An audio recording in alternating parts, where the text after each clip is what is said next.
विस्मयादि बोधक शब्द। दिए गए वाक्यों को पढ़िए और उनमें आए रंगीन शब्दों पर ध्यान दीजिए। छी, कितनी गंदगी है। उफ, बेचारा बस से गिर गया। अरे, तुम कब आ गए? बाप रे बाप, इतनी तेज आंधी। वाह, क्या छक्का मारा है। उपर्युक्त वाक्यों के प्रारंभ में प्रयुक्त किए गए शब्द निम्नलिखित मन के भावों को व्यक्त कर रहे हैं। वाक्य में क में छी, घृणा या तिरस्कार का भाव व्यक्त कर रहा है। वाक्य ख में उफ, शोक का भाव व्यक्त कर रहा है। वाक्य ग में अरे, आश्चर्य, विस्मय का भाव व्यक्त कर रहा है। वाक्य घ में बाप रे बाप, भय की अभिव्यक्ति कर रहा है। वाक्य अंगा में वाह, प्रशंसा या खुशी, हर्ष का भाव व्यक्त कर रहा है। ये सभी शब्द विस्मयादि बोधक कहलाते हैं। जो शब्द विस्मय, घृणा, हर्ष, शोक, प्रशंसा, भय, क्रोध तथा दुख आदि तीव्र मन के भावों को प्रकट करते हैं, वे विस्मयादि बोधक कहलाते हैं। विस्मयादि बोधक अव्यय की निम्नलिखित विशेषताएं होती हैं। इनका प्रयोग सदैव वाक्य के प्रारंभ में किया जाता है। ये भी अविकारी होते हैं, अर्थात लिंग, वचन और कारक आदि के कारण इनका रूप नहीं बदलता। ये शब्द अनायास मुख से निकल जाते हैं। इन शब्दों का वाक्यों के किसी अन्य शब्द से कोई संबंध नहीं होता। इनका मुख्य कार्य केवल मन के भावों को व्यक्त करना होता है। कभी कभी इस चिन्ह की जगह अर्ध विराम का भी प्रयोग किया जाता है। मन के विभिन्न भावों के आधार पर विस्मयादि बोधक अव्यय के निम्नलिखित प्रमुख भेद हैं। विस्मयादि बोधक हे, अरे, वाह, बाप रे बाप आदि। हे, क्या तुम फेल हो गए? यह कैसे संभव है? अरे, तुमने खा लिया। बाप रे बाप, कितना बड़ा सांप है। शोक बोधक हाय, उफ, हाय राम, ओह, राम राम आदि। हाय, ये क्या हो गया? हे राम, बहुत बुरा हुआ। उफ, ये तो कभी स्वप्न में भी नहीं सोचा था। हर्ष बोधक शाबाश, आहा, वाह, खूब, बहुत अच्छा आदि। आहा, कितना सुहावना मौसम है। शाबाश, मुझे तुमसे यही उम्मीद थी। वाह, तुमने तो कमाल कर दिया। घृणा बोधक छी छी, थू थू, धिक्कार, उफ, धत आदि। छी छी, ये गंदगी किसने फैलाई? थू थू, इतना गिरा हुआ व्यवहार। धिक्कार, तुमने तो अपने पिता का नाम मिट्टी में मिला दिया। स्वीकृति बोधक जी हाँ, अच्छा, जरूर, हाँ आदि। जी हाँ, मैं निश्चित समय पर पहुँच जाऊंगा।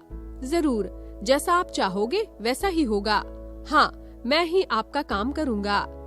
अभिवादन बोधक नमस्ते, जय राम जी की, नमस्कार, प्रणाम आदि। नमस्ते, बहुत दिनों बाद मुलाकात हुई। प्रणाम, आपका स्वागत है। नमस्कार, कैसी हैं आप? भय बोधक ओह, हाय, बाप रे आदि। बाप रे, इतना बड़ा सांप। हाय, इतना घना बादल। संबोधन बोधक अरे, ओ, हे, हो, अजी, ए आदि। हे ईश्वर, तू ही पालनहार है।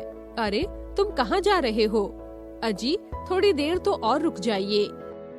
आशीर्वाद बोधक जीते रहो, दीर्घायु हो, शाबाश आदि। जीते रहो, यूं ही तरक्की करते रहो। शाबाश, भगवान तुम्हारा भला करे। प्रशंसा बोधक अति सुंदर, वाह, शाबाश आदि। शाबाश, तुम बहुत बुद्धिमान हो। अति सुंदर, क्या कविता लिखी है। वाह, तुम्हारा अभिनय तो कमाल का है।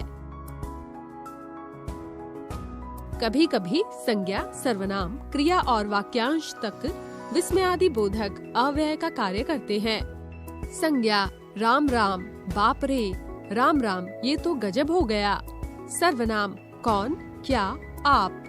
कौन, दरवाजा खुला है, भीतर आ जाओ। क्या, कुछ कहा आपने। विशेषण सुंदर, बहुत अच्छा।